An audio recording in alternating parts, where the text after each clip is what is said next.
This is now August, which is crazy. And back in June, I took a little trip. And so we're going to talk a lot about my little trip. Welcome to Nice Ashes. Join hosts Mike and Nate for cigars and culture. Let's go beyond the smoke.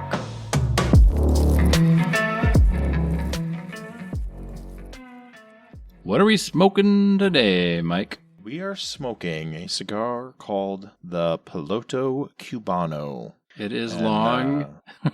It is long. It smells fine. How is your wrapper on yours? Because I was looking at the picture. It took me forever to find this in my humidor because what does it say on the top? Like on the main part of the label, it says something like repeat or repent or respect. Maybe it says respect. Yeah, I don't know. It's a weird label. It says respect, and it has, I think, the Cuban flag. It's got a maple leaf. Yeah. I don't recognize the flag on the right. No. And it has a picture of an island that maybe looks like the Dominican Republic. Like half of that island of Hispaniola. Yeah, I have no idea what they're doing on this label. In the picture, because I had to zoom way in on the picture you sent with the cigars, we put pictures of 5 cigars in a block on our Patreon for our stick list followers so that you can pre-get the cigars and smoke the same cigar we're smoking on the episode if you so choose. And yours looked like it was kind of like flaky? Or was that just kind of like the glare? It was just glare. Mine is fine. It's actually fairly soft, like a little soft on the outside and like firm on the inside. Sure, so yeah. It feels perfecly fine. Okay, I thought yours looked like it was like flaking or something, but yeah, go on. No. The end cap does not taste nice. It's not horrifying. Yeah, but it's not my favorite, but it's not the worst we've ever had. End cap wise, I don't know about the rest of the cigar. We're not there yet, but let's light this fucker up, huh? Yeah. But what I expected it would taste like. Most of these Connecticut's, I don't know if this is a full Connecticut or maybe it's a Cubano. Is Cubano a wrapper type or no? I have no idea. All right. Whatever they say, given the quality of the label, I'm not going to trust what they say. I don't think they know. Probably not. Likely not. It tastes about how I'd expect. It tastes better than the cap, but I am pairing mine with I'm going to need some more light again. A Summit Saga Sensation IPA. I don't know if I had this one. This is part of the Summit Goddess pack. They've got a lot of the Summit Saga different variations. Nice. We hunt down the flannel pack every year. Lithbridge does their all these different beers that my wife enjoys. And yes. we hunt them down. I was just at Lithbridge, long ago now. We were at Lithbridge for Father's Day, and I learned that they discontinued the Farm Girl. Interesting. It'll be back. I don't think so, because they replaced it with the Farm Day, and so they took one of the kind of exotic hops or something out of it and made it more in line with a lot of the other breweries that have kind of their lager or saison that appeals to the Bud Light drinkers. So they took they took a beer that was good and they made it less good. Yeah, they made it more average, which is also less good. Classy. So I don't know. It might be back. Who knows if the demand is high. Lithbridge is actually a pretty chill brewery. I don't know if you've ever been there, Mike. I have not. Well, if you're ever over in the Stillwater area, you should totally go and visit. And it's a pretty neat little location. It's a lot smaller than you would think, because you see them everywhere in the liquor stores and stuff. But nice little chill location. Nice. So before we leave this area, I'm drinking ice water and Crown Royal yet again. So exciting. Yet again. Yes.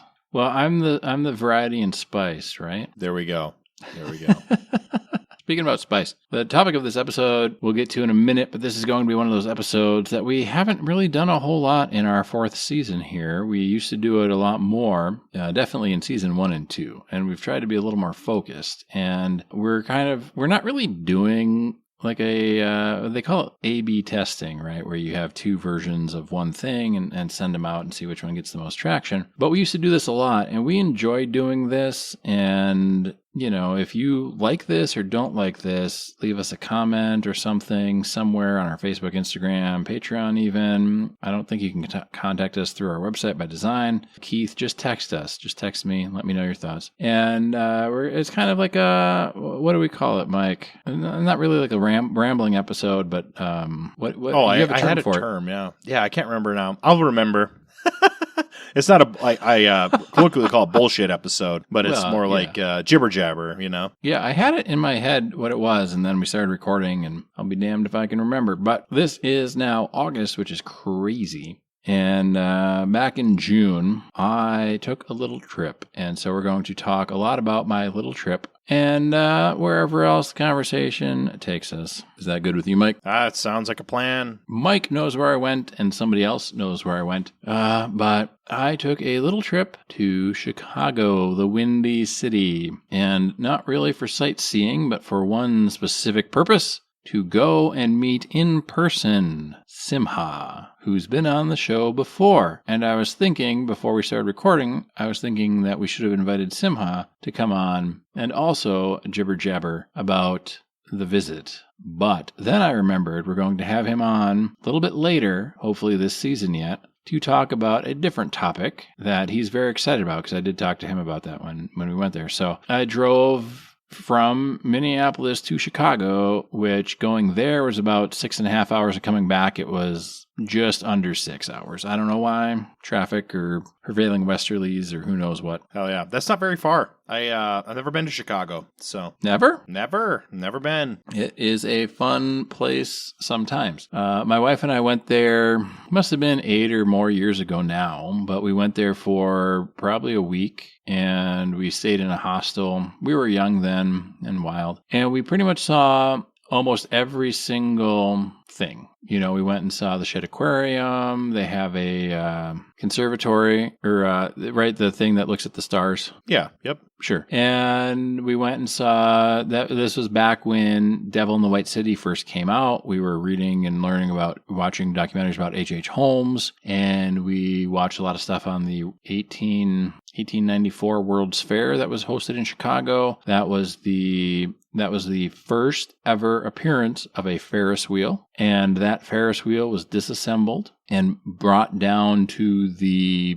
St. Louis World's Fair. Was it 8 years later? I think it was like the 19 something World's Fair, and then they blew it up or buried it there. And so you can go online, and there's this guy who claims he knows where the axle of the World's Fair is buried on the World's Fairgrounds in St. Louis, Missouri. So weird connections and everything. But yeah, and so there's a huge big thing about the World's Fair because you had these titans of architecture planning this World's Fair, and they brought all these architects in to build the fairgrounds in Chicago. And then you had H.H. Holmes, who was setting up his little murder castle and killing a bunch of people. But Devil in the White City is a really great book, and it's historical. It's nonfiction, and it alternates chapters, so you could just read every other chapter and read the World's Fair stuff, or you could read every other chapter the other way and read only H.H. Holmes stuff. So pretty interesting. A lot of history in Chicago about a lot of things. And so the only thing that I wasn't able to see, there's a lot of Frank Lloyd Wright homes and buildings in Chicago, like the Roby House and some other ones. And so we saw those. And the only thing that I did not get to see when I was there many, many years ago was the Rookery Building. It was the headquarters of Daniel Burnham. I think it's John Root. I should look it up quick so I'm not talking like an idiot. Google the show. Put your token on your bingo. Take a drink. It's a shot. And then it was whoever Root was. And then it was the interior. They call it the Light Court, I believe. Daniel Burnham and John Root. And it was built in 1888. And then they had Frank Lloyd Wright come in and renovate or redo the Light Courtyard. And it was it was from that building that Burnham and Root and all the other architects planned out the World's Fairgrounds. And it was one of those things that just didn't make sense logistically and time-wise when my wife and I were there. And so that was like the only sightseeing I wanted to do when I was in Chicago, to go visit Simcha. Hell yeah. And we'll get into it, but I'll kind of walk you through chronologically everything that happened as much as I can.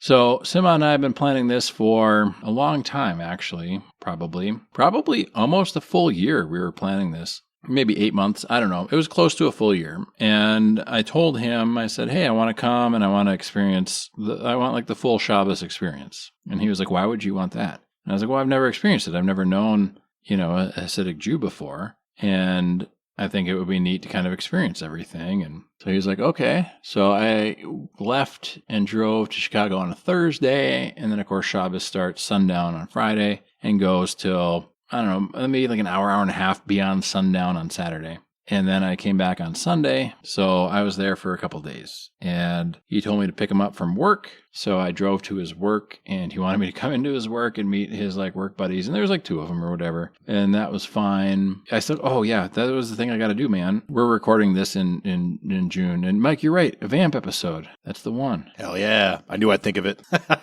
Yeah. So I got to pay my fucking Illinois tolls, dude, within 14 days. So we're obviously recording this in June, but it's August now. So I'm going to have to figure out, oh my God, I got to put in my plate and everything. So I got to pay some tolls. I think it's like $6 in tolls or some shit. 7 maybe with extra tax, because isn't a toll a tax to begin with? Anyway, listener, you don't have to remind me, but Mike, if you want to shoot me a text like this weekend and be like, hey man, you only had 14 days to pay your tolls. So, anyway, there we go. That's the funny thing is like Minnesota, we don't have any toll roads that I'm aware of. We have express lanes where you have to have like a pass to go in there, or you have to be a high occupancy vehicle, which means 2 or more passengers. But yeah, Illinois has tolls. There are toll bridges in Minnesota because certain cities have old ass bridges that no longer serve arterial roads that were sold for some reason. Oh, okay. Like they needed maintenance, so they sold it to somebody and they fixed it, and then now they charged across. Oh, yeah, okay. We met. There was a lot of comments on how tall I was, because a lot of people don't realize. And even when I tell people, like, hey, I'm 6'6", and they're like, yeah, okay, cool. And then, I meet them in person. They're like, damn, like that's actually pretty tall. So, we kind of got over that. And then we went to, it was like not the only time we went out, but we went out and had some Israeli food for the very first time. And that was really yummy. It was really good. I don't know that we have, there's probably Israeli restaurants in Minneapolis, St. Paul area, I'm sure, but it's not really something that I ever sought out. So that was really cool. Have you ever had Israeli food? I've never had Israeli food. Okay. Never had it. I would like to try it because I enjoy eating different kinds of food. So there we go. Yeah, me too. And, it's interesting because, and I don't even know, I asked him this and we never looked it up, but it was funny because he was asking all these questions about Minneapolis versus Chicago. He's like, when you walk outside in Minneapolis, is it like this? And I'm like, well, I mean, I don't know. So I guess Chicago has a population of about 2.75 million, and Minneapolis is about 430,000. What's the metro, Chicago metro? 2.75 million. Oh, well, Minneapolis metro is more than 500,000. Well, I would think that's why I asked. Yeah. Minneapolis metro is probably like 2 million, 2.5 million. Okay, let's check. Yeah. Google the show. Okay, 3.7 million is Minneapolis, St. Paul. So 3.7 million between the two cities. And of course, they're all 15, 20 miles apart. So Chicago metro is 9.4 million. So there we go. Yeah. 3 times the size, something like that. Yeah, so 3 times the size, but it's fairly similar overall. The running joke was, because he lives very firmly in a Jewish population, so he would ask me like, hey, when you were like walking around today, did you like smell and feel the genocide in the air? What does that smell and feel like? Dude, it is crazy. What's it was funny because it's a Israel Gaza joke thing. But anyway, yeah. But it was funny because I went to like the grocery store or whatever, and he was going to meet me there because we had to get stuff for Shabbos, right? So I guess like I had no idea. And he's like, yeah, come for Shabbos. We'll take care of everything and all that. And I was at the grocery store, and this grocery store has like a whole kosher, like 1/4 of the store is devoted to straight up kosher stuff. So they have a whole wall of kosher wine. and kosher frozen food, frozen dinners, and kosher everything, right? Yeah. Because it's right in the Jewish neighborhood. And there's the Dunkin' Donuts, Baskin Robbins right by where he lives, and that is also all kosher. So you can get the like breakfast sandwich with eggs and bacon and everything, but it's not bacon, of course, but it's all kosher foods. But so I texted him and I'm like, dude, everyone's looking at me. He's like, what are you talking about? That doesn't make any sense. Because I was just being silly, right? But Were they looking at you? Yeah. I'm like, everybody's looking at me. All the Jews are looking at me. They know I'm not one of them. It is the highest number of Jews I've ever seen in one place. Like in real life, of course, which makes sense because it's a Jewish neighborhood that he lives in. So yeah, so I got there Thursday. We had the Israeli food, and then I brought with me, because he was very excited, I brought the fan edits of the prequel trilogy that I like. And so we started watching those, and he really enjoyed those. And we managed to get through all 3 of them without breaking Shabbos. Not that it would have been breaking Shabbos anyway, but I'll get into that in a little bit when we kind of talk about the Shabbos stuff. So he's also never seen The Big Lebowski in its entirety. So I told him he needs to watch that because that's important cinema. Well, yeah, it's a bowling movie. Obviously, it's one of the greatest movies of all time. Yes. So Friday, he had to go to work. And so I brought some, he had spotted cow before because he said he went on a mancation with his, he's got fire pit buddies who like to smoke cigars and stuff. And so our show is sometimes bandied about in their fire pit conversations. And he has had spotted cow before. And so I brought Totally Naked. Because I stopped and took I only took a break once on the way there and once on the way back. And on the way there, I stopped at a gas station in Wisconsin, so I picked up some Totally Naked because it's a seasonal and it was in season. And I brought that, and he liked that quite a bit. I was like, you can only get this in Wisconsin. And it's the same company that makes Spotted Cow, and this is one of the other beers they have.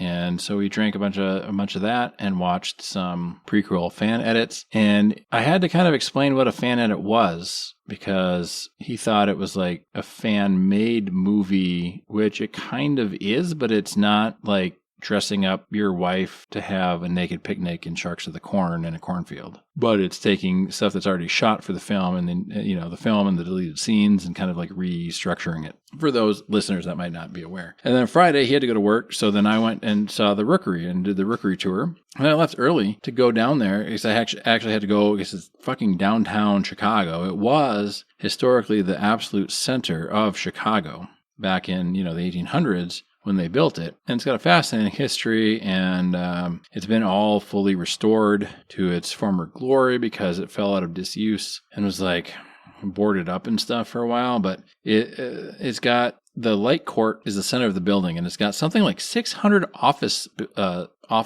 spaces in the building. And this building has the best natural light at all times of any building anywhere, I guess. I don't know about anywhere, but, it's up there for sure. Sure. Very well designed. Yes. I mean, you have all these titans of architecture who came and did it. And so, Burnham and Wright built it. And I'm not going to get into the whole like tour thing. If you're in Chicago, the Frank Lloyd Wright Trust does tours of this building. Certain days you can do the Light Court tour, which is what I did. Other days you can do the Light Court tour plus Burnham and Wright's office at the very top. Because back at the time, skyscrapers were not a thing, and this thing's like 11 or 18 stories tall, and they put their office at the very top because they wanted to show that they trusted their design, for one, and two, they could look out across the city and see the world's fairgrounds where they were designing the entire complex. So it was kind of a dual purpose. But if you want to know more about it, go take the tour because it's fantastic if you like that sort of thing, which I do. Yeah,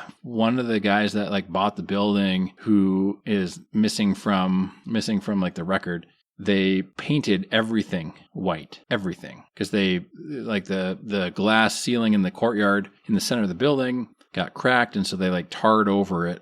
And then it was too dark in there, of course, because that's where all the light came from. So they painted everything inside white, and so they painted over all like the gold gilding and everything, the iron and the brass and even the fucking carpet in Burnham and Wright's office. Painted the carpet white. So you see those memes online where it's like the landlord paints a cockroach into the wall, like it's encased in white paint. Like this guy did that. And then so they had to spend like $90 million in the 80s or something. And some guy came in, some famous architectural restoration guy came in and restored it all. and he had to figure out how to get all this paint off of like the brass without scratching it, and this, all of this stuff. But it's all back. It's all back. And then Frank Lloyd did a renovation of the courtyard, which is very famous. And then he put on these, Frank Lloyd Wright escalator doors, basically. And then they hired, at a later point, a female architect came in and removed his stained glass elevator grills, I guess,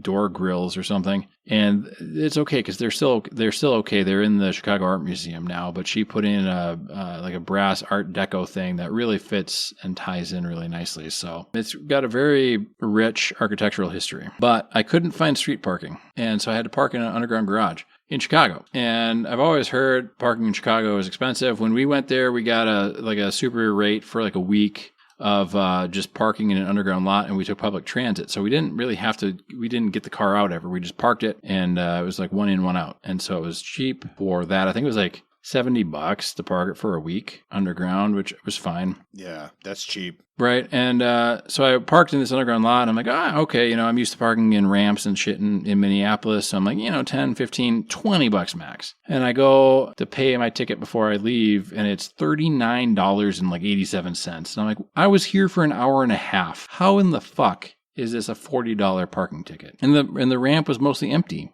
I'm like, how in the fuck is this a $40 thing? Hey, man, when I went to see Metallica, it was $60 to park. $60. Yeah. And it took an hour and a half to get out of that ramp. It was so congested. It was terrible. Yeah. But how long was the Metallica show? Oh, we had to have been there for 5 or 6 hours.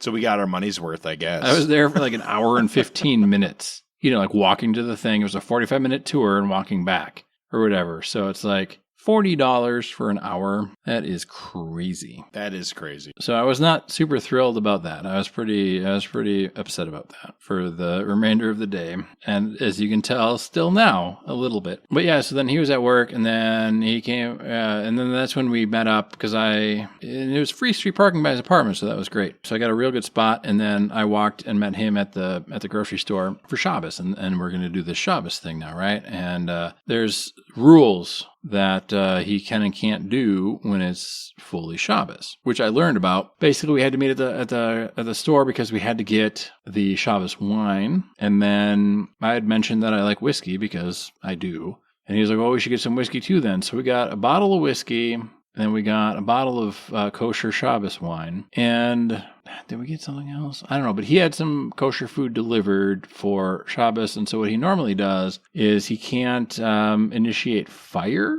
when it's Shabbos. So he was like, well, I can cook the food, and then normally what I do is I just leave the oven on for the entirety of Shabbos. I'm like, you leave your oven on for 24 hours. And he's like, yeah. I'm like, well, I'm here, so I can just, if we need to reheat something, I can turn on the oven. He goes, well, I can't ask you to turn the oven on. And I was like, okay, can you tell me now when you would like me to turn the oven on? And he's like, no. But if you want to turn the oven on and heat up food, and you don't want to eat all the food, and you want to give me some, I'm like, dude, okay.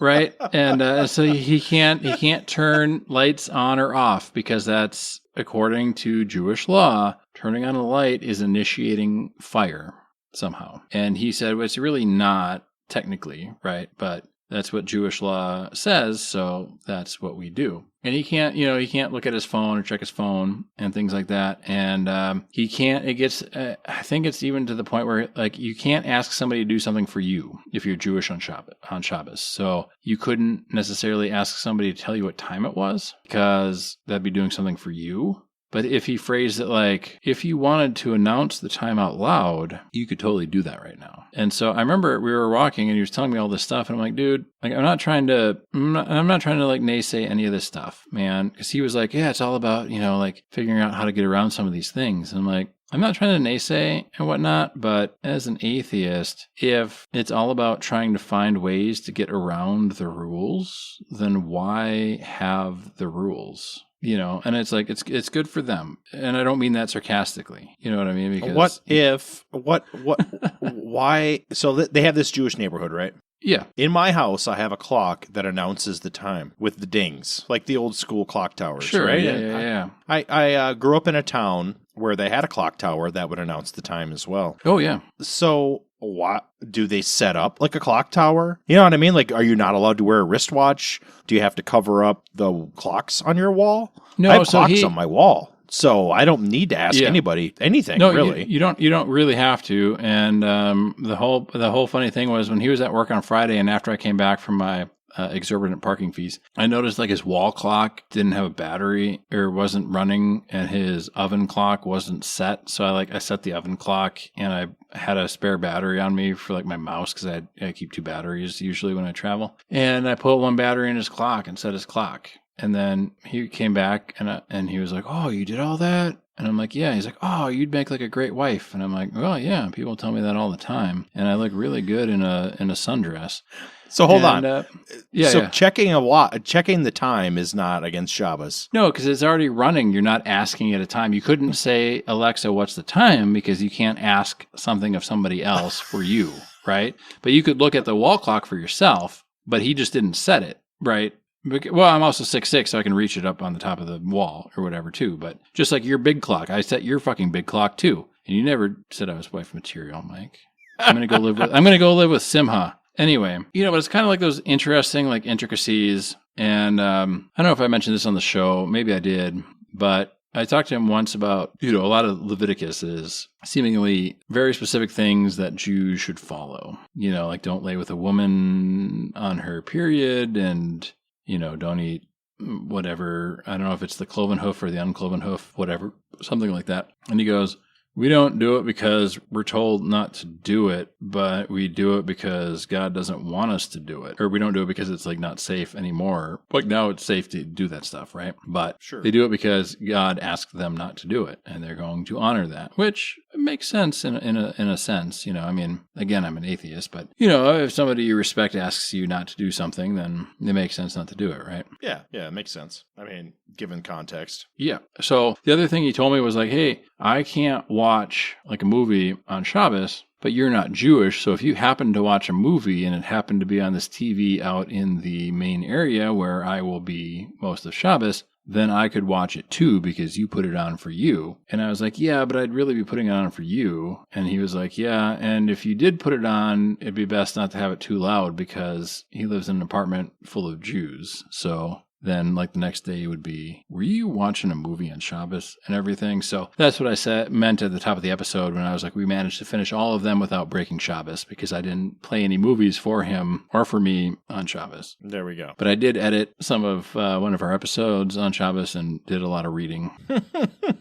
But it was funny because he wanted to have kind of like a big Shabbos shindig, and a lot of the people kind of had other things going on, which is fine. And one of his friends came over, a very interesting person. And I think you and him, I don't know if you would butt heads, but it would be very entertaining for me if you two were ever to meet. It would be fantastic. We got to make this happen.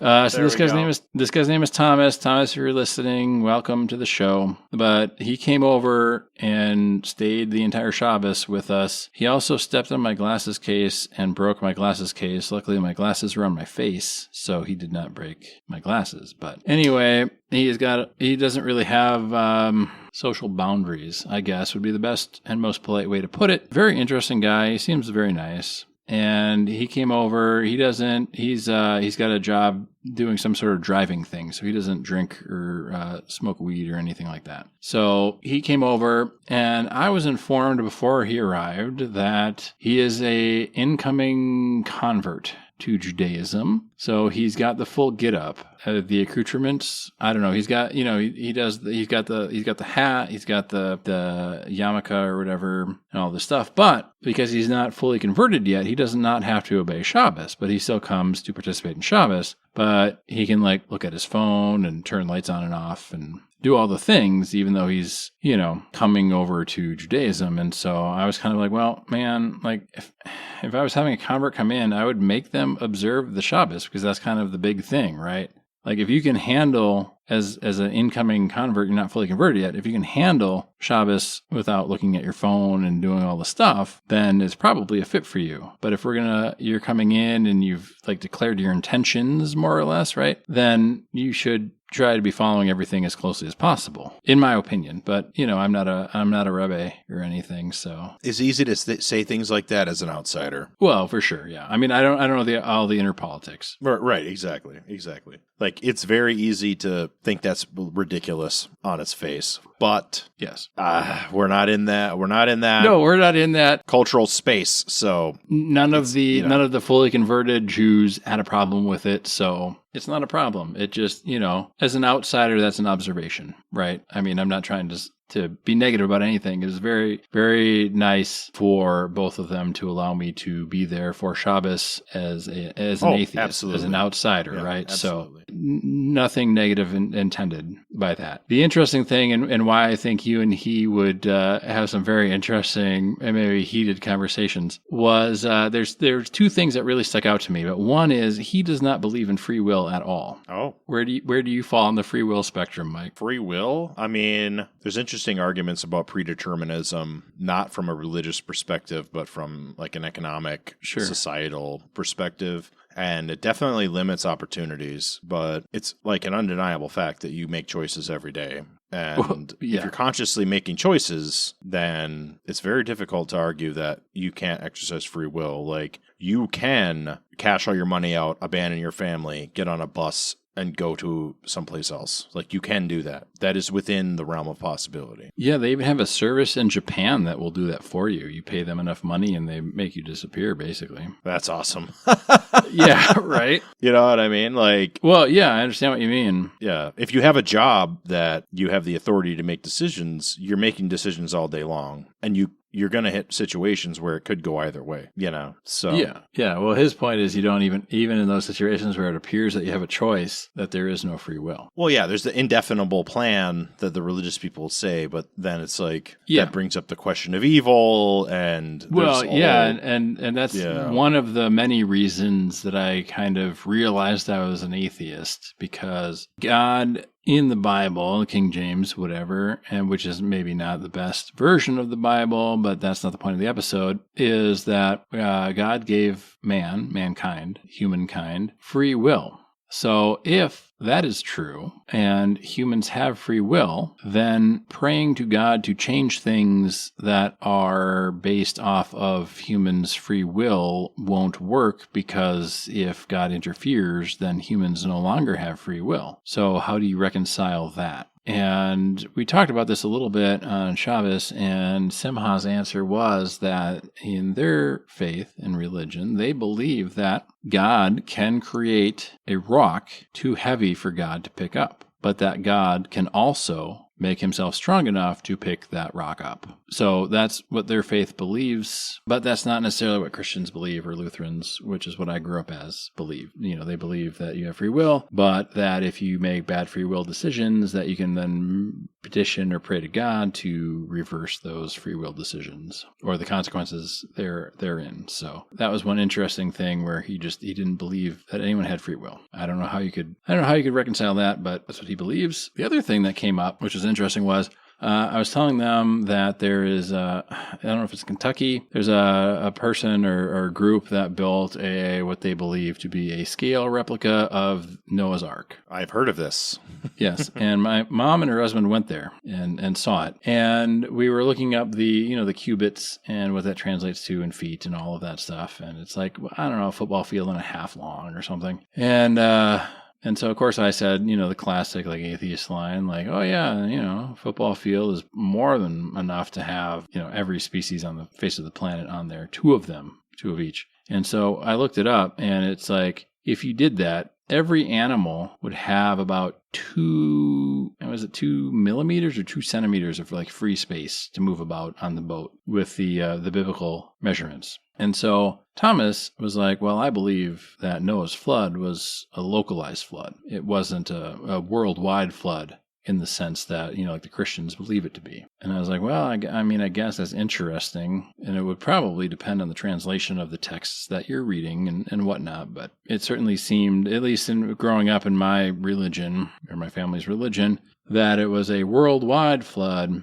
But of course, my mom's husband believes that Noah's Ark was found at the top of one of these mountains, which has been debunked because everybody who's gone there has not seen this ark. So Nobody's found Noah's Ark, nor I don't know why they would, because it was made out of wood, and how many years ago was that? If it existed, right? But he believed it was a localized flood. So the two of every animal was not like millions or billions of species. It was like confined to this one region. Okay. I mean, I've heard that theory before because there are Yeah. multiple myths like Noah's flood from different cultures that never had contact. Yeah. And that it's a common theme because of flooding. It's a pretty Yep. common experience. So there's like multiple, what the hell do they call that when multiple creatives accidentally create the same story? You know, one of those. Yeah, it's like you put enough coincidences. monkeys in the room and they'll type out Hamlet or something. When in reality, all they do is like shit on the keyboards. But yeah, there's a lot of like recurring themes in religions. You know, the Moses floating down the river and being adopted by the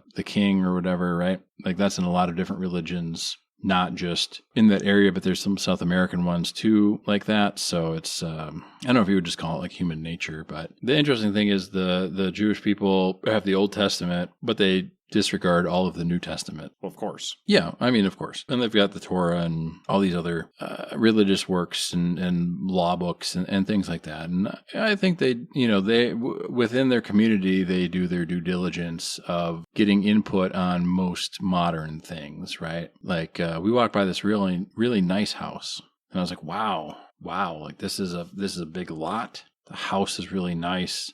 Like beautiful, like fence and gardens outside. He was like, "Oh yeah, this is so and so's house, and she's an author. She's like a lesbian Jewish author or something." So I mean, they do, despite all of the things that would lead you to believe it's a very restrictive religion. Like I didn't really get the feeling that's overly restrictive outside of one day a week where you can't turn on a light bulb because even though it's all LED and electrical, it's somehow creating fire. But you know what I mean? Like, I guess every religion or even every philosophy sometimes has those conundrums or what an outsider would call an inconsistency. Right. But to get back to the juicy bits, are you about halfway through your cigar, Mike? I'm a little bit more, but I'm in the zone. What are you thinking so far? The first half, I would say, is about a 3.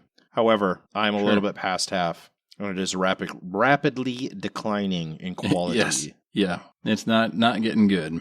It's not getting gooder. It's getting badder. Getting worser. Yeah. You'll catch up to me. I promise.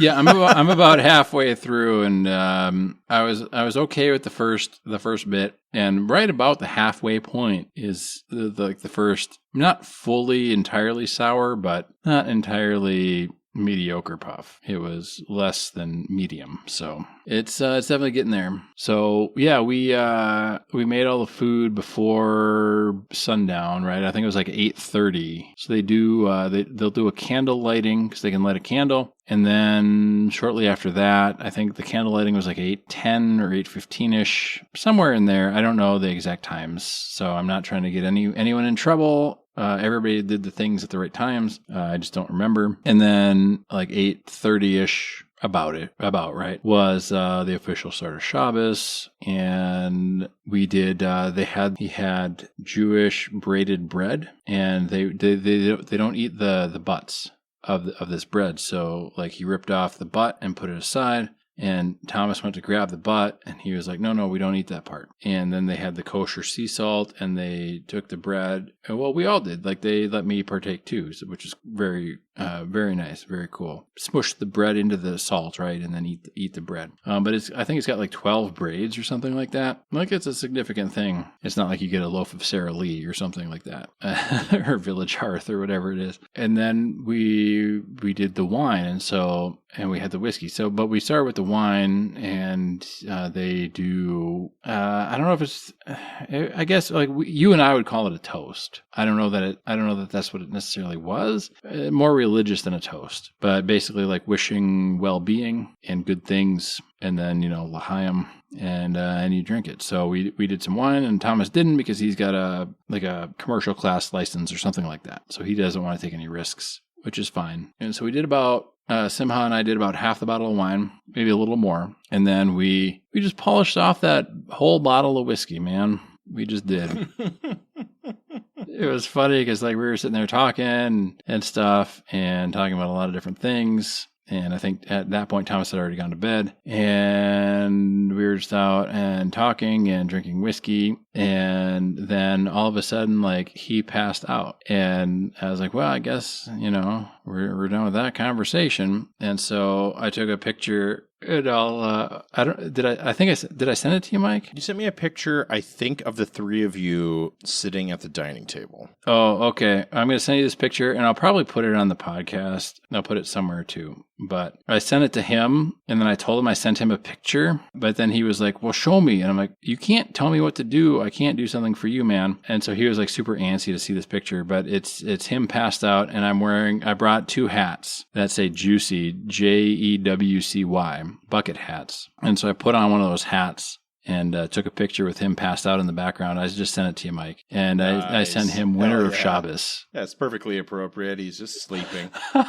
As you do, right? He's well, just yeah. sleeping. I mean, just like I wanted to like document it because he was like, I don't know if you're going to be able to handle it. And I'm like, I'm from Wisconsin, man. I'll be fine. And then the drinking level of the Midwesterners is legendary. It's insane when you think about it. Anyway. Yeah, really it is. And he's originally from Oklahoma. They don't even serve 3-2 in bars there, dude. Or they serve only 3-2 beer in bars. So you have to go to a liquor store, not on a Sunday, and then you buy anything above 3.2 has to be warm, has to be room temp. So they don't know. They don't understand. Wisconsin, you go to a gas station, you can get beer, you can get whiskey, you can get whatever. You go to a thrift store, you can get beer, you can get, like literally any place. Like if you go to a bar that is not in a major city area, they give you plastic cups so you can take the drink with you when you leave. Yes. Like that's why the plastic cup is there, is so you can take it with you when they kick you out. Yes. The important thing is you keep your booze in Wisconsin. So it's funny because like he woke up the next morning, he told me, he goes, I woke up and I was like, and he was like, and I said like, Nate, what are we? Oh, what the fuck? It's morning time. He didn't remember anything. And so he was like, what happened? I'm like, well, dude, we finished that whiskey. He's like, dude, were you fucked up? Did you pass out? I'm like, no, man, you passed out. I took a really cool picture. I sent it to you. You'll see it, in like 12 hours from now. And, how big was this bottle? Was this like a fifth or was it a handle? It's in the picture of the three of us. I'll have to, let me look quick. I don't remember because he like grabbed it and then. Oh, that little bottle? It's like a fifth. Yeah, I mean it wasn't that much, man. No, well, you said you drink half a bottle. Like in my house, half a bottle is 2 glasses of wine. So like we're drinking a full bottle. If we open a bottle, like the whole bottle is leaving because I'm drinking at least 2 glasses, which is half. I might have a third glass. Yeah, and a fifth, that's, I don't know, it's like 12 drinks, something like that. 12 shots. Oh, yeah. Yeah, it's like definitely you're going to be drunk, but that's not like you're not going to die. That's for sure. No. Well, for you and I, certainly not. And for anybody from Wisconsin, certainly not. But that's why it was so funny because he was like, oh, yeah, I don't know. He wasn't necessarily talking a big game, but I think he thought we were going to be on a much similar level, and we were not. That says nothing good about us, FYI, listener. Talk for yourself, Mike. I won Shabbos, man. I won it. Yeah. Like I had a couple of beers this weekend mowing the lawn, and I had like 3 of them, and I was like, I feel a little tipsy. What the hell's going on? I looked at it. It's like 10% alcohol, and I'm like, oh. That's why. Yeah. I guess I'll switch to the grain belt or to the Guinness, and I had 3, 4 yeah. Well, I was surprised we didn't finish the wine too because we had the rest of the wine Saturday, and he was like, "Man, I can't believe we finished that whole bottle." And I'm like, "Yeah, strange that," and completely out of the realm because if it was like like a 175 or something, then it would have been different, but it was not. So, but yeah, like, and I could have finished the wine, or like we could have. If it were you and me, Mike, the wine would have been gone, the whiskey would have been gone, and we would have been on our way walking to somewhere else to get more. Well, when you said a bottle of wine and a bottle of whiskey, and I'm like, did they already have beer there? No. This does not sound like enough if you're going to do nothing for the whole weekend. Well, it's like 2 guys on one night, right? So we drank like half the bottle of wine, and then we drank the whole bottle of whiskey. Sure. But that's reasonable. It's reasonable. It's not, you'll not feel out good. Of the realm. You're going to feel fine when you wake up, like, for sure. You're not going to. Oh, yeah, I totally did. And he was a little like, oh, my God. But, What do you do? Not everybody can be a Midwesterner, I guess. Just born that way. Yep. Born that way. Yeah. Hey, one of the most exciting things when I moved to North Dakota was that for $9.98, you get a 12-pack of Old Mill and 2 packs of Marlboros. And I did that almost every day. Oh, yeah. Why not? It's only $10. Yep.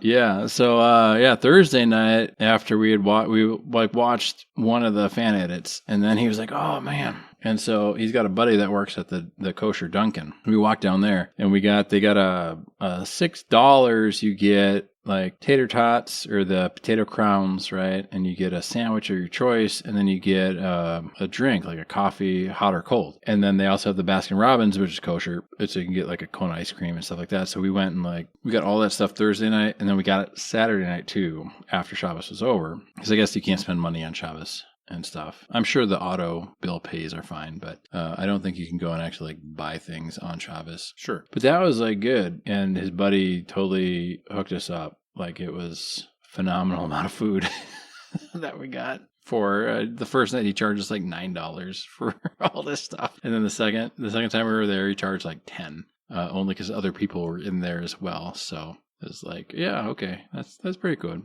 and the kosher sandwich was fine. It wasn't, and I didn't think I was actually eating bacon, but it didn't taste cardboardy, so that was good. Because a lot of that fake bacon, or fakin, as I like to call it, because I dated a vegetarian in college, and she's like, "Oh, this fake bacon is so good, it's so good," and she brought it back to her apartment or whatever. She's like, "I'm going to make it." She put a whole stick of butter in the pan and fried up 4 slices of this fakin. And it's good because it's butter. You're eating butter is what you're doing. But apparently vegetarians don't like it when you tell them that. So what do you do? Yeah, it's a fucking banana peel with lots of butter and pepper on it.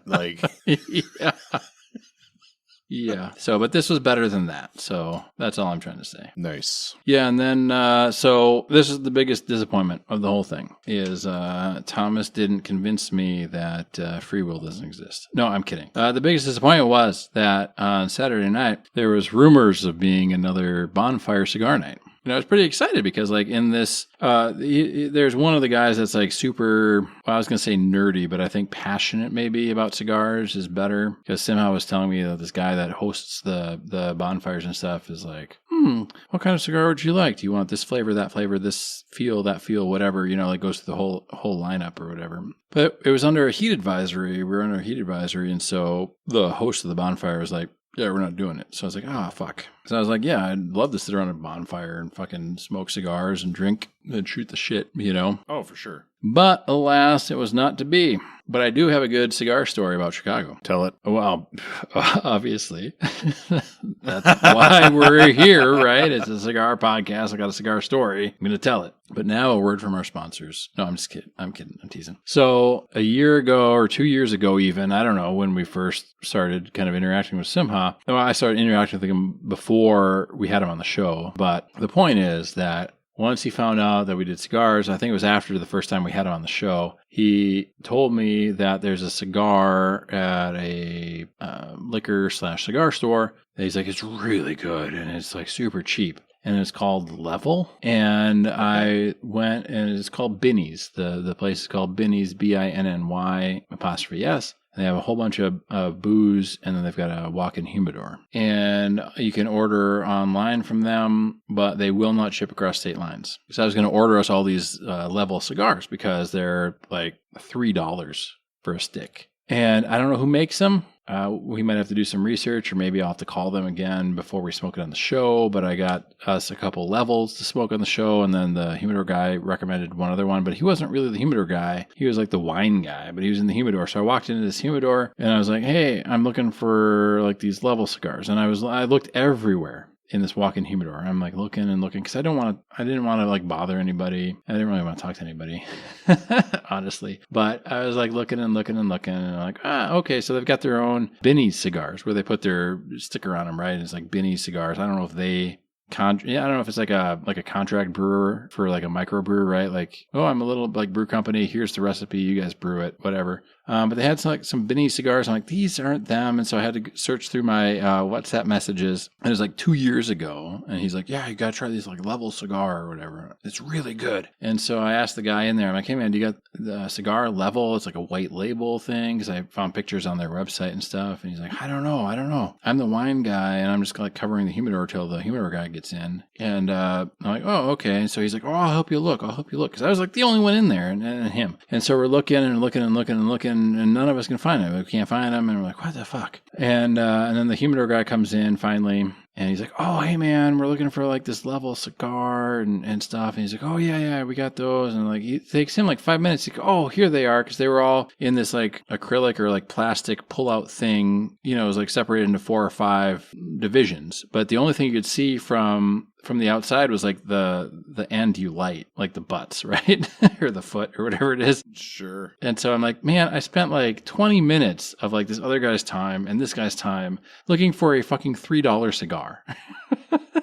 Like, oh yeah, I'm from out of town. I drove all the way from Minneapolis to get this level cigar. This is what I told them. And they're like, oh, well, we'll find it for you then. And like, I drove 6.5 hours to get a $3 fucking cigar. And it's for the show, though. It's for the show. So they had a Connecticut, I think a Habano and a Maduro. So I got us the Connecticut and the Maduro. And then the wine guy was like, oh, I've heard really good things about this, like New World, whatever. And so I got us one of those too, because that was like a $5 cigar. But it was like, I'm like, oh my God. Hey, I'm a co-host of a cigar podcast, and I drove 6.5 hours to get this $3 cigar from you guys. Yeah, that's well within the show budget. Yeah, it's $3 for the stick. It's about $100 round trip for the gas. So it's a real cheap, affordable stick. No, it's partially true. Well, I mean, true. It's funny when you look at it, when you frame it a certain way, right? Like, okay. Exactly. Yeah. I drove all the way from Minneapolis to come here. I mean, I did, but it wasn't really for the cigar. But that's what I told Simcha. I'm like, I got to go to Benny's. I got to get that cigar. And I told him the story. This is the funniest. This is the kicker of the whole thing. Because I told him, I'm like, man, I spent like half an hour in the Benny's humidor looking for this level cigar. And he goes, the what? I'm like, yeah, the level cigar. That's the one you told me. You're like, oh, it's cheap and it's so good. It's so good. And he's like, I don't even remember that cigar. I don't remember telling you that. And I'm like, what? I'm like, I have like documentation of you telling me this in my conversation history. He goes, well, I don't remember it. I don't remember it. I'm like, dude. So, I'm going down there wasting everybody's time for a $3 stick. And nobody remembers what's going on. But for me, for some reason, I remembered it. And I was like, we got to try this on the show. We got to try this cigar on the show. So yeah, I remember talking about it at the time when you tried to order. And yeah. Like, motherfucker. I know, we were going to have somehow just buy it and send it. And then we looked up the laws and we were like, oh, no, we can't do that, I suppose. Well, we could have had him buy it and send it. But I think he was going through some like life stuff or something. But the point is now we have them. So when we do have him on a little bit later in this season, hopefully, to talk about the thing we want to talk to him about, which he's down for, by the way, we can do one of those levels and we can just have him go get one. You know what I mean? And it's like, yeah, you're out $3. Let's do it on the show. It's your like hometown cigar, right? But yeah, it's like the opposite of an influencer. I'm going to come in here and I want this like super expensive wine or champagne or whatever. And it's like, no, dude, hey, I'm a co-host of this cigar podcast. I drove 6.5 hours. I want a $3.25 cigar. Where is it? Show it to me now. Like, what? Yeah. What are you going to do? What are you going to do, man? Well, I was very curious because, that's part of our thing is, are the budget cigars worth it or not? Which ones are and which ones aren't? And I don't know, ever since he told me about it, I wanted to try one. Now it's going to suck. That's going to happen. We're going to be like, yeah, this is a less than a 1. Worst cigar I've ever had. If only Simcha, you owe me gas money. Yeah. No, you owe me gas money. You lied, Simcha. I'm turning you in. Yeah. Turn in your cigar card. I'm talking to the host of the cigar bonfire. You're uninvited. No. Oh, man. man. Oh man, yeah. So yeah, that was a fun time. It's always interesting. I mean, I didn't really feel that bad about it, but I was kind of thinking about it in the moment where I'm like, I'm just some dude, and I've told him I'm out of state, and I came all the way from Minnesota, and the only cigar I want in their entire humidor is the cheapest fucking one they have. Like, that's the only one I want. Like, no, I don't care about the Rocky Hotels you have. I don't care about the Placencias. I want the goddamn fucking cheapest cigar you have in this room that none of us can find because it's so cheap, you don't even put it label out. Like, it's in a bin on the very bottom of the shelf that you can't even see. You have to get the guy who knows where everything is to pull it out, and then you're like, oh, okay, what? I was like, this is fucking weird. Like, I've been in here 20 minutes now trying to find this cigar. We had to wait for the cigar expert to come in and find the cheapest fucking cigar in their humidor. Dude. Yeah. Yeah. Hello, Tobacco Grove, which doesn't exist anymore. No, Tobacco Grove. Golden Leaf. I heard that you have a really good bin cigar. Where are your bin cigars, sir? Yeah, I'm from 6.5 hours away. I came specifically for this super cheap cigar you have. I came from Detroit specifically to buy your bin cigar so I can smoke one. I would buy 2 of them, though, because it's so cheap. And we want to do it on our show, our wildly successful cigar podcast, where people tune in to listen about how good cigars are. I want the shittiest one you have in the store right now. Cheapest. Yes, your shitty cigar is legendary, sir. Someone told us it was really good, and they don't remember the recommendation, but God damn it, I'm here now, and I fucking want it. So I hand it over. Stop hiding it. Obviously, you're hiding it because it's so good. Give it to me now. I don't even know who makes it. It doesn't even say on the label, dude. Like, who that even... is a stamp of approval from whatever company made it. That's for sure. That's breaking, like, one of the cardinal rules of cheap cigars. Fuck, if it doesn't say the company name on it, it's probably not going to be very good.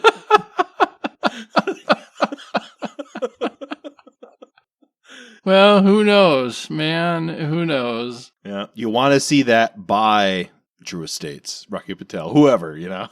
Well, yeah. If they don't put their name on it, I mean, even the Nests have like by Blackbird Cigar Company or whatever. So, and those were decent. One was really good, and one was a little bit better than medium. So, but yeah, I'm very curious to try these. But I did secure some for us for the show. So, I mean, I'm not gonna lie, I would have bought a box. Unless they had different sizes, then I would have bought like 5 of each one. You know what I mean? Like, yeah, just in case, They had the Connecticut, the Habana, and the Maduro, and I think they had them in a Robusto and possibly a Toro. So I bought us the Connecticut and the Maduro in Robusto, and I was like, I could do the Habano, but I think 2 is enough. If we really, the really Habano like, is the best one, and you know it. Sure. Well, I wanted to do the size of the spectrum. And then if we like those 2, we can always arrange a shipment from Chicago, from Simcha, to get the Habano, or I can go back, or we can go back. We could do a nice Ashes on the Road or something. And have Thomas on and talk about free will, So I would do that. For sure. Oh, yeah.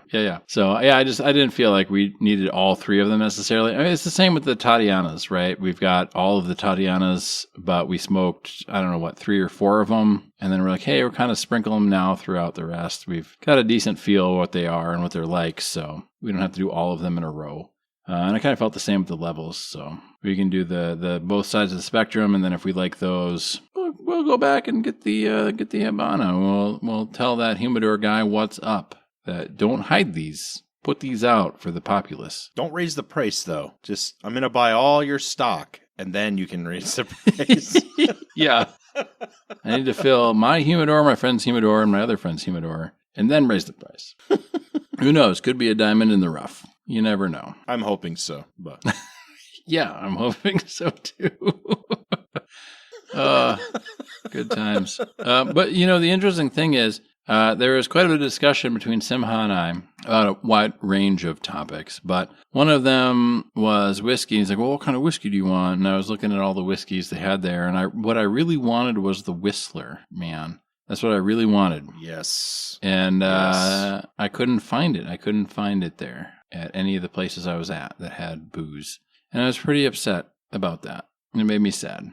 Well, Chicago is just not enough of a metropolitan area for them to have. I know, 9.7 million or whatever. And nobody wants the whistler here. Nobody wants to sit and whistle a while. So next time I go, or when he comes here, because I think he's due now, it's his turn, right? Then we'll do the whistler. I'll make sure I have the whistler for him. But when Simcha comes to Minnesota, we'll have to have a get together.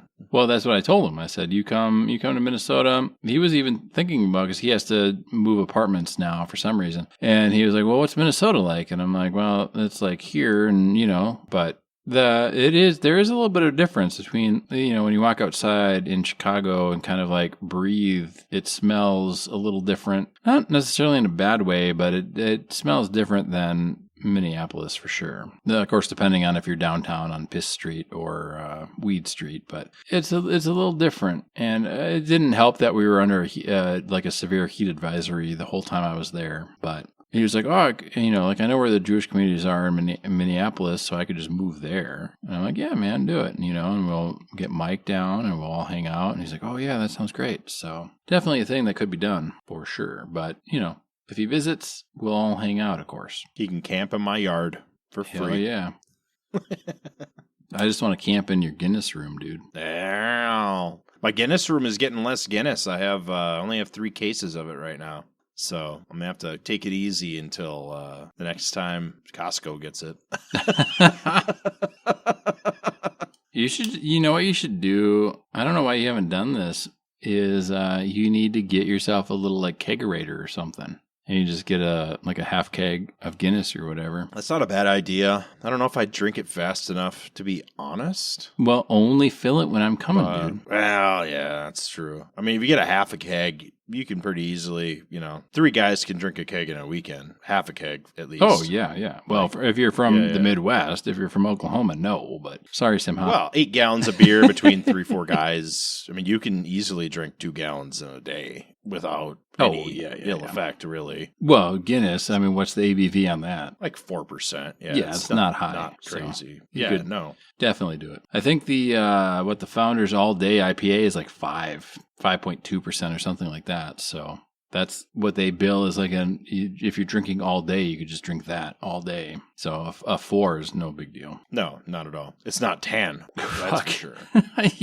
Yeah. Well, I brought back a 4-pack of like 8.5 ABV from a Chicago brewery that we don't get here, distributed here. And I drank 3 of those in one night, and that was fine. Like, I had no hangover the next day. Again, not necessarily like, hey, we're all super healthy here and we just have fast metabolisms and that's why we're good.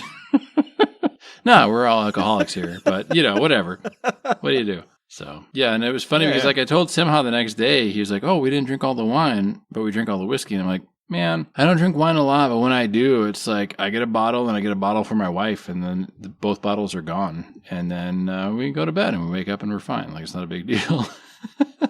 Well, yeah.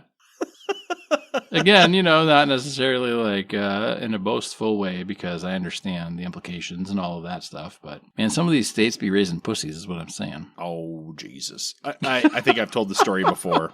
Famous story that when NDSU went down to Texas to do some stupid football bowl, they drank the town dry before the game. And then the next year they had some bowl game in some other town, so they explicitly ordered more liquor and they still drank them dry. So I sent this meme. I don't know if I sent it to you, Mike. I'll send it to you right now. I don't know if that's even really a meme. It's just an interaction online. But somebody was saying that they believe that the 68 million people in the UK would outdrink the 330 million Americans comfortably in a nationwide head-to-head. And the comment on this post was, this person was in Mazatlan, Mexico? Mazatlan. Yep, in 2008, and they wouldn't let you compete in a drinking contest if you were from Wisconsin. The legend of our stories are sung far and wide. So it's not just localized to the show thing. It's definitely well known. And actually, I'm going to admit to a crime on air. Are you ready, Mike? Have you have at least one time in your entire life grabbed a beer and not finished it and went to bed? Is that your crime? Oh God, no. Never that. Never that atrocious. Nothing. No. This is actually a government crime. I'm going to admit to it because I'm sure the statute of limitations is passed. I'm not going to name any locations, and I don't remember the bartender's name. But I think I was 19 or 20 or something. I think, yeah. And I was down in Oklahoma at college at one of the bars just off campus, and my buddy was the same age as me, and we were at this bar, and we were with people that were 21. And they were drinking at the bar, and the bartender came by and was like, "Hey, what can I get you?" And I was like, "Oh, a bottle of Bud Light," because I was trying something, right? Like I didn't know any better. And he's like, "Oh, I got to see your ID." So I pull out my Wisconsin ID, which at the time, and I know they've changed these. They've changed them to be, I think, vertical IDs if you're under 21, but mine was still a horizontal one. And in big red letters at the very top, right above my picture, it said like under 21 until a year from now. Right. And so I handed it to him and I was like, "I'm from Wisconsin." And he looked and he saw the state name Wisconsin. He goes, "Oh, okay." Hands me back the thing, brings me my beer. And my roommate, who's from Ohio, was looking at me. He was absolutely floored that I was able to do that in a bar in the Bible Belt and get a beer just because I mentioned I was from Wisconsin. And so the guy saw my license actually said I was from Wisconsin. That was enough for him to believe me that I was old enough to get a beer. There we go. So it truly does have a reputation, be it good or bad, in your estimation. Oh, the whole Midwest has a reputation for a reason, right? Like where I live, when I was growing up, they would serve you at the bar. A rural bar, They would serve you. Oh, like if you had facial hair, you were good. And currently, there's a huge four-wheeler culture, four-wheeler and side-by-side. Oh, yeah, sure. And my wife had a hard time understanding why people wanted to do it. And I'm like, well, look at them. Like, they're drinking and driving and riding around from bar to bar, and nobody's harassing them. That's why they're doing it. Well, yeah. Well, and it's funny because in Wisconsin, the law is you can legally drink at any age as long as one parent is with you and says it's okay. So you can, until you're, I think, 18. And between 18 and 21, you can't drink unless you're serving in the military, or at 18, if you marry somebody who is of legal drinking age, then you can drink by proxy or whatever. So very generous drinking laws in Wisconsin. Yes. My brother was a waiter / bartender for a while. In Wisconsin, there's no difference really, because anywhere you go in Wisconsin, even the gas station, you can get booze. But he was like, yeah, one time I had to serve like a 10-year-old or something beer, or I don't know, 16. I don't know what it was, but somebody that would normally in most of America anyway be kind of like, what? You did what? But the parent was there and said it was okay. So he was like, yeah, it was, it was the law. So I gave him the booze or whatever. So very interesting. Roadies. Like, do they have roadies where you live, dear listener? Do you know what a roadie is? Like, how many roadies do you take with you for your hour and a half long drive?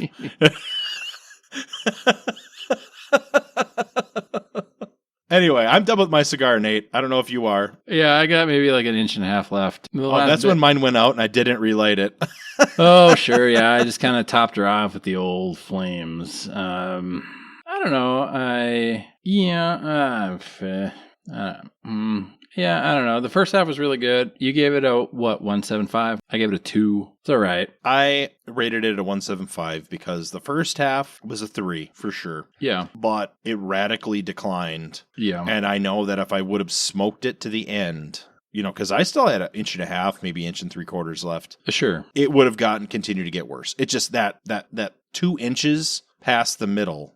Yep. Got worse and worse and worse every single puff. And I tried to let it sit. Yeah. To let it cool down. That didn't Actually, clear it up. I kind of like relit it and it is not that good. So I'm going to match you because, I don't know, a 2 would be, I want to finish it and I kind of don't want to finish it now. I'm not going to finish it. I'm going to put it out. So 1.75. I think the problem for me is that it's so long.